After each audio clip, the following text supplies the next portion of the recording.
A ver, conocemos historias de gente que desafió imperios o que conquistó tierras, pero esta es la historia de un hombre que, según dicen, podía comandar los rayos, un hombre que soñó con un futuro que nadie, pero nadie más, podía ver, y que, por supuesto, pagó el precio por atreverse a soñar. Y bueno, con esta frase, Nikola Tesla básicamente definió toda su existencia. O sea, él no estaba trabajando para la fama del momento ni para la fortuna. No, él trabajaba para un mañana, un futuro que ya vivía con todo detalle en su cabeza. Y esta es justamente la historia de cómo construyó ese futuro para nosotros. Intentemos imaginar ese momento. Un caos, pero un caos majestuoso. De repente, las bombillas en las casas, incluso las que estaban apagadas, empiezan a brillar con una luz rarísima, casi fantasmal. Salen chispas azules de las llaves del agua. Y para colmo, el generador de la ciudad se prende fuego. La pregunta es obvia, ¿no? ¿Quién era responsable de este poder casi divino? Para entender a este hombre, tenemos que ir al principio de su historia.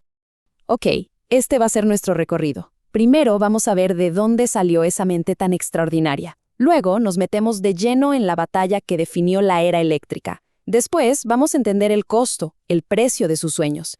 Y al final vamos a descubrir cómo, todavía hoy, su visión sigue literalmente encendiendo nuestro mundo. Todo gran edificio, pues, empieza con un plano. Para Tesla, ese plano era su propia mente. Una mente que fue moldeada por fuerzas totalmente opuestas y un poder de visualización que era, de verdad, casi sobrehumano. Es como si el cielo mismo estuviera anunciando la llegada de quien iba a dominar sus fuerzas. Y este nacimiento tan dramático fue como un presagio de una vida ligada a la electricidad, ese mismo fenómeno que lo fascinó desde que tenía 3 años y vio saltar chispas del pelaje de su gato. Y aquí, justo aquí, está la clave de su genio, la dualidad que lo formó. Por un lado, su padre, un hombre de intelecto abstracto, de filosofía, del mundo de las palabras. Y por el otro, su madre, sin educación formal, pero ¡qué genio! Una inventora innata, capaz de crear herramientas complejas solo de memoria. De su padre, Tesla heredó el rigor, de su madre, el instinto del inventor. Y esa mezcla, esa fue la base de toda su genialidad. Este era de verdad su superpoder. Olvídense de dibujar planos o construir prototipos. Tesla no necesitaba nada de eso. Él veía las invenciones completitas y funcionando en su mente. Podía literalmente encender un motor en su cabeza, ver dónde fallaba, ajustar las piezas y probarlo de nuevo, todo sin tocar una sola herramienta. Era la diferencia fundamental entre el visionario y, digamos, el artesano. Sus primeros años fueron como un sprint. Se graduó en el 73, muchísimo antes que sus compañeros. Para el 75 ya estaba en Graz, y en el 81 ya andaba mejorando la red telefónica de Budapest. Pero el momento clave, el que lo cambió todo, llegó en 1882. Estaba paseando por un parque recitando poesía y de repente, la solución que tanto lo obsesionaba se le apareció en la mente, así como un relámpago. Agarró una vara y dibujó en la arena el diagrama que iba a cambiar el mundo, el motor de inducción. Con la solución ya clara en su mente, Tesla se fue para América. Pero allá no iba a encontrar un aliado, sino a su más grande rival. Y esto nos lleva directo al conflicto que definió la electrificación de todo el planeta. En 1884, Tesla llegó a Nueva York.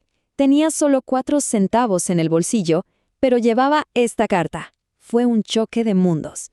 El pragmatismo brutal de Edison contra el idealismo europeo de Tesla. El inventor más famoso de Estados Unidos estaba a punto de conocer al hombre que haría que su sistema quedara obsoleto. Edison, que no era ningún tonto, quedó impresionado y le prometió a Tesla esta fortuna si lograba rediseñar sus ineficientes generadores de corriente continua. Tesla, claro, trabajó día y noche, y lo consiguió. ¿Y la respuesta de Edison? Tesla, usted no entiende el humor americano. Nunca le pagó un centavo. Fue una traición que, créanme, desató una guerra. Aquí es donde vemos el choque de 2 filosofías. El sistema de Edison, la corriente continua, era como un río que va en una sola dirección. Sencillo, sí, pero perdía fuerza rapidísimo. se necesitaba una central eléctrica cada pocos kilómetros. El sistema de Tesla, la corriente alterna, era más como una marea, que va y viene. Esto permitía cambiar el voltaje fácilmente y así viajar cientos de kilómetros con una pérdida mínima de energía. Edison buscaba la solución que funcionara. Tesla buscaba la solución perfecta. La guerra fue brutal, ¿eh? Mientras Edison se dedicaba a asustar al público con ejecuciones de animales, Tesla y Westinghouse planeaban el golpe de gracia, y la Feria de Chicago fue su gran escenario. Cuando esas 200.000 bombillas se encendieron, no solo iluminaron la feria, iluminaron el futuro. La corriente alterna había ganado. Después de ganar, Tesla no fue a buscar riquezas. Él quería hacer realidad su sueño más grande. Pero, como vamos a ver, pronto descubriría que construir el futuro tiene un precio altísimo, uno que muchas veces no se paga con dinero sino con el sacrificio de la propia vida. Este fue el clímax, el sueño que tuvo de niño, de ver las cataratas generando energía para todo el mundo, por fin se hacía realidad. Era la prueba definitiva de que su sistema podía dominar la naturaleza y darle energía a toda una civilización. La red eléctrica moderna acababa de nacer. Había llegado a la cima de la montaña. Pero aquí viene un giro. Westinghouse, su socio, estaba al borde de la quiebra. Y en un acto que define perfectamente quién era Tesla, tomó su contrato, su derecho a lo que hoy serían miles de millones de dólares, y lo rompió. Dijo algo como, el dinero no importa, quiero que mis inventos beneficien a la humanidad. Con ese gesto aseguró el futuro eléctrico del mundo, pero sacrificó su propia seguridad financiera para siempre.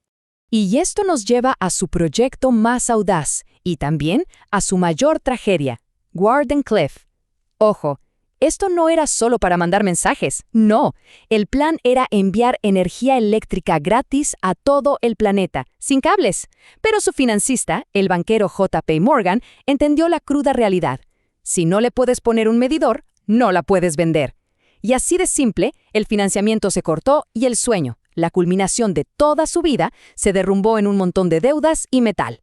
Y aunque sus más grandes sueños se frustraron, el impacto de Tesla es tan grande, tan omnipresente que a menudo ni lo vemos.